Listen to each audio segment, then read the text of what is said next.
Seoul में अक्टूबर की हवा में एक अलग ही सर्द मिठास घुली होती है। पेड़ों की पत्तियां अब हरे रंग से नारंगी और सुनहरी हो चली थी। मोहल्ले की गलियों में सूखी पत्तियां उड़ती थी, जैसे बीते लम्हों की खामोश कहानियां। हर साल इस मौसम में स्कूल में पतझड़ उत्सव होता था, जहां छात्र अपनी बनाई चीज़ें, चित्र और संगीत प्रस्तुत करते थे। स्टेज पर ना कोई प्रतियोगिता होती, ना जीतने का लक्ष्य, बस एहसासों की साझेदारी होती थी। इस बार होजून ने भी हिस्सा लेने का फैसला किया था। उसने कहा था, मैं पहली बार किसी के लिए कुछ बजाने जा रहा हूँ, सबके सामने। युनवी चुप रही, लेकिन उसकी आंखों में वह हौसला था जो शब्दों से कहीं ज़्यादा असर करता है। फेस्टिवल का दिन आया। स्कूल की सजावट रंगीन थी, लेकिन मौसम हल्का ठंडा। युनवी ने आज पहली बार खुद को थोड़ा अलग तरीके से तैयार किया।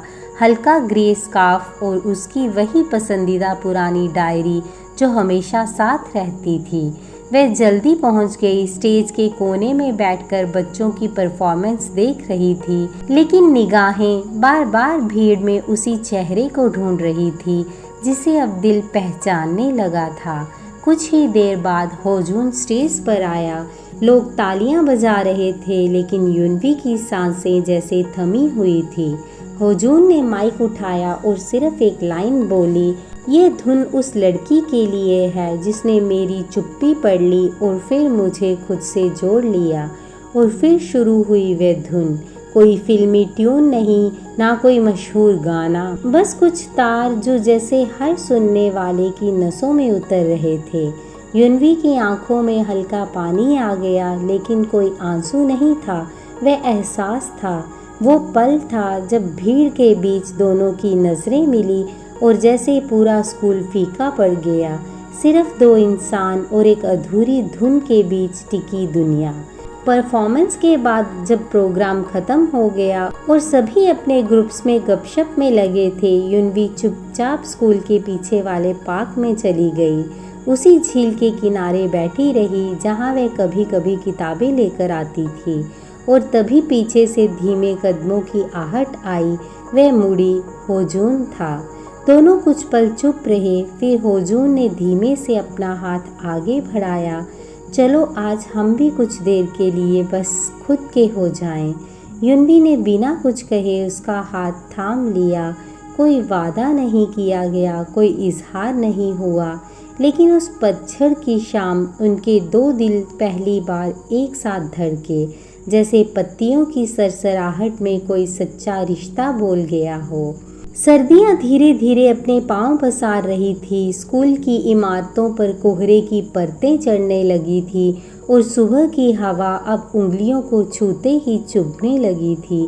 लेकिन युनवी के लिए सर्दी की ठिठुरन कुछ और वजहों से बढ़ रही थी। होजून बदल गया था। अब ना वे बालकनी में दिखता था, ना गिटार की धुन सुनाई देती थी।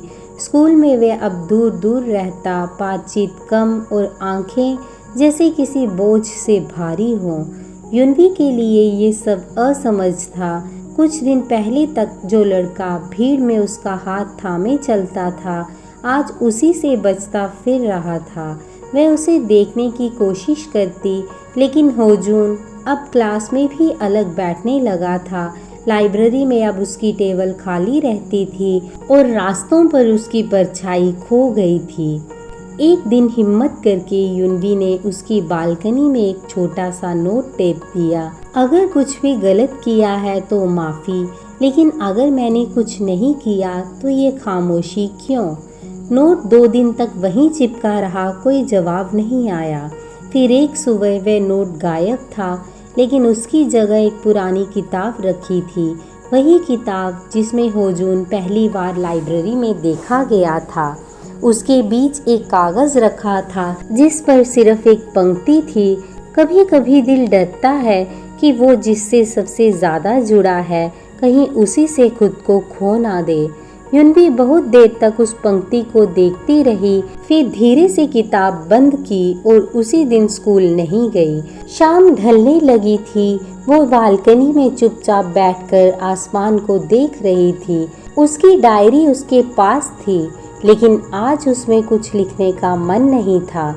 तभी सामने की बालकनी में धीमे कदमों से कोई आया। होजून। हवा हल्की थी पर दोनों की सांसें भारी थी। वह कुछ देर तक उसे देखता रहा और फिर हाथ में गिटार उठाया। उसने आज कोई नई धुन नहीं बजाई। उसने वही पहली वाली मेलोडी दोहराई, वही जो उसने स्कूल ट्रिप पर सुनाई थी, वही जिसमें उसका दिल छिपा था। धुन पूरी होते ही उसने सिर उठाया और सिर्फ एक बात कही, माफ़ करना, डर गया था। पर तुमसे दूर रहकर समझ आया कि तुम्हारी खामोशी मेरी सबसे बड़ी आवाज़ थी। युनवी कुछ नहीं बोली, बस अपनी डायरी खोली और एक नया पन्ना लिखा। प्यार वह नहीं होता जो बिना डरे हो, प्यार वही है जो डर के बावजूद ठहर जाए। उसने पन्ना फाड़ा, मोड़ा और बालकनी से उड़ाकर हवा में छोड़ दिया। होजून ने उसे कैच किया। अब वह मुस्कुरा रहा था, पहली बार फिर से वैसे ही जैसे पहले।